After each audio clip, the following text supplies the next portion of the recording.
All right, in section 3.1, we're talking about functions and function notation. Okay, so relations and functions. A relations is a set of ordered pairs.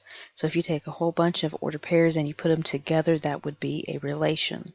So something like this. If I have 0, 5, comma, 8, -9, comma, 10,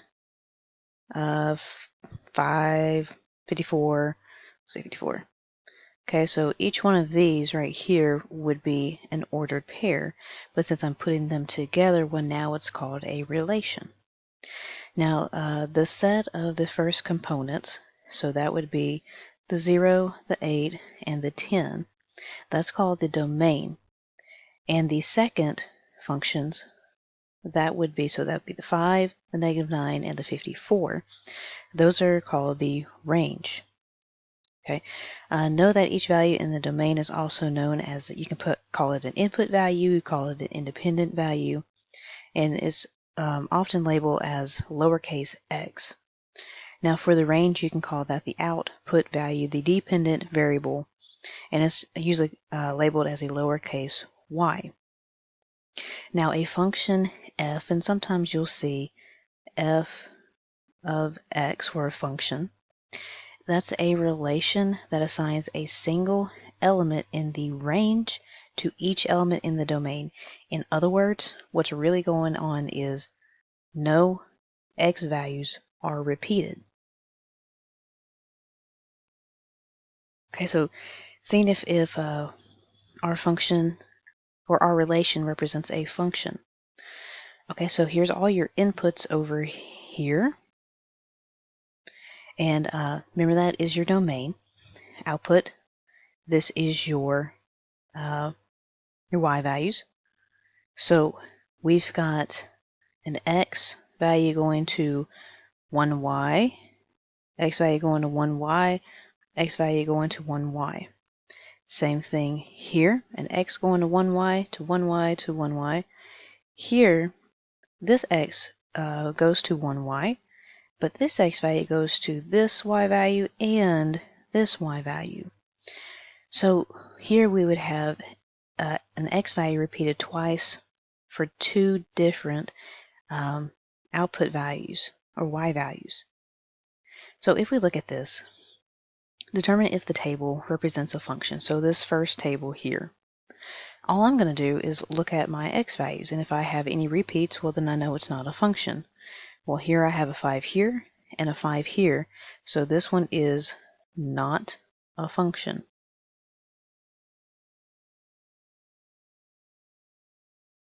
Okay, whereas down here I don't have any repeats, so this one would be a function.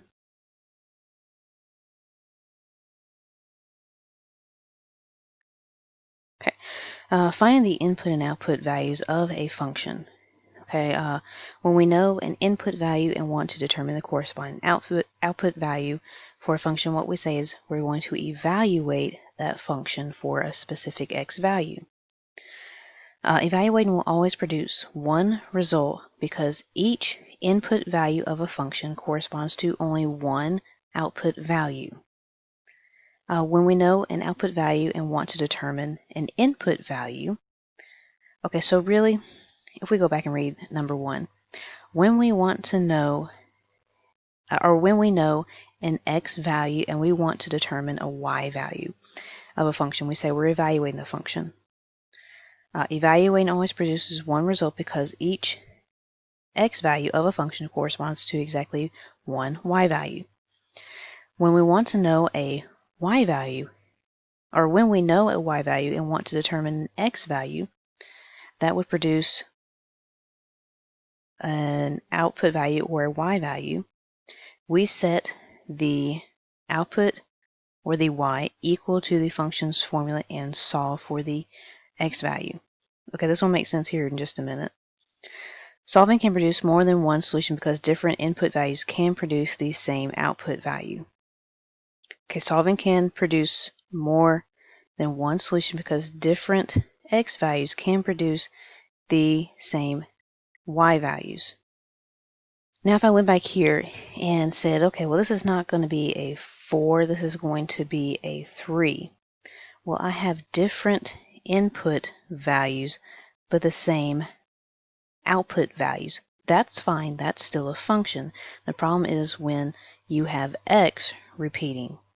Y can repeat, but x can't repeat. Okay, given the function, we're going to evaluate f of 7 and solve for f of x equal to 4. Okay, so this first case here, f of 7, that was this right here.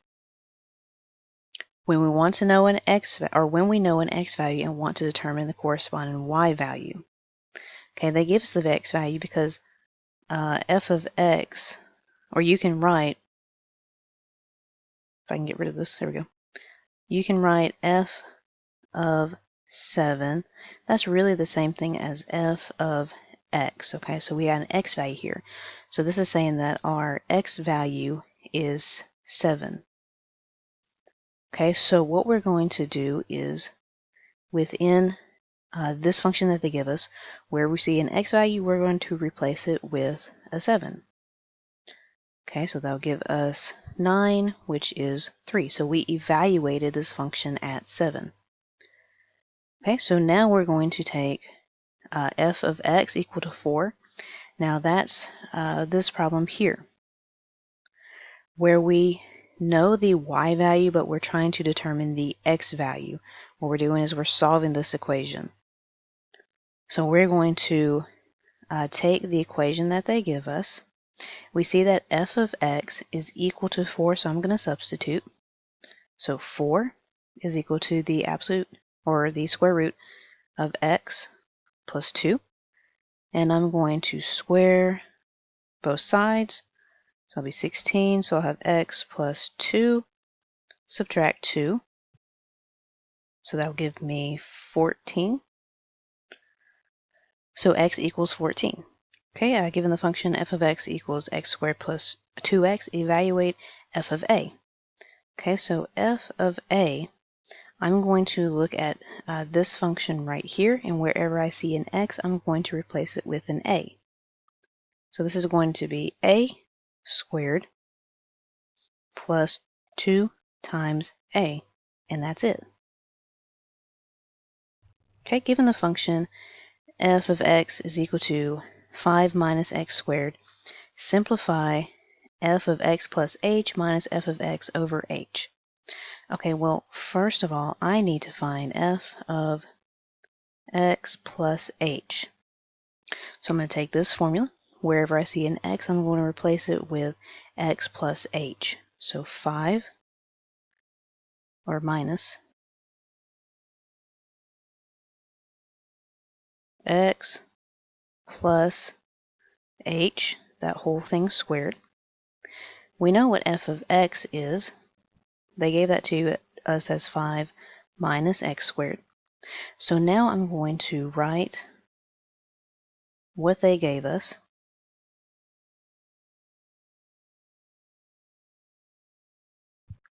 And substitute what I know. So f of x plus h, we said is 5 minus x plus h squared, minus f of x, which is this whole thing, 5 minus x squared, all divided by h. Okay, so let's move this right here. I'll need that room in a minute. Okay, so we can come up here real quick and determine what x plus h squared is, which is the same thing as x plus h times x plus h. So I'm going to distribute this x to this x and this h. So that will be x squared plus xh. And then distribute this h to this x and this h. So that will be plus xh plus h squared. So we've got x squared plus 2xh plus h squared. Okay, so I have 5 minus this entire thing, x squared plus 2xh plus h squared. minus, we'll go ahead and distribute that negative, minus 5 plus x squared all over h. Okay, we'll come up here, running out of room. Okay, so what I have is 5 minus x squared minus 2xh minus h squared minus 5 minus x squared all over h. Okay, I'm going to cancel out some terms, move this. Don't need it anymore.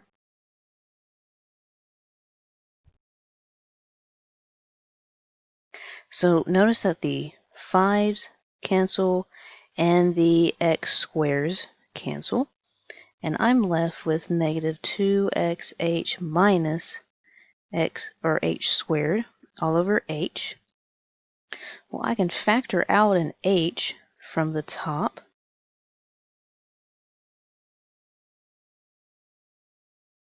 And then I can cancel out my h values. And then what I'm left with is negative 2x minus h. And that would be my final answer for f of x plus h minus f of x divided by h. Okay, now let's look at this function. F of x is x squared plus 2x plus 1. We're trying to evaluate f of 7 minus f of 2. So let's find f of 7 first. So that would be 7 squared plus 2 times 7 plus 1, which would be 49 plus 14 plus 1. So that would be 49 plus 15. So this would be 64. And then we're going to go back and find f of 2. So 2 squared plus 2 times 2 plus 1 is 4 plus 4 plus 1. Okay, 4 plus 4 is 8 plus 1 is 9. So f of 7 minus f of 2 is 64 minus 9, which will give us 55 for our answer. Okay, based on the table below, evaluate f of 9 and solve for f of x equals 4. Okay, f of 9, this is like saying that x is equal to 9. What is y equal to?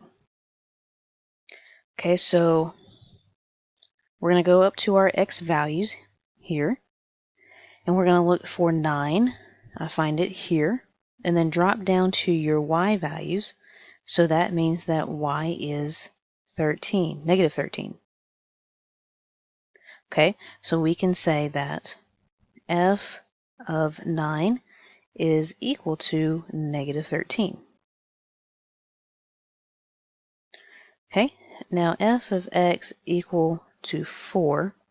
That's like saying y is equal to 4. What is x equal to? So I'm going to go to my y values and look for 4, which is right here, and then go to my x values. So here we see that x is 6 in this case. Okay, so our answer here would be x is 6. Okay, now let's look at this. Given the graph, evaluate f of 2 and solve for f of x equals 4. Okay, so again, we've got f of 2. That's like saying x is equal to 2. What is y equal to? Okay, so I'm going to go to x is equal to 2 right here. And then I'm going to go up. There's the graph. Go over. There's my y. So y would be 3. Okay, so f of 2 is equal to 3. Now f of x equal to 4 is like saying y is equal to 4. What is x equal to? There's y is 4. Drop down. X is equal to 1.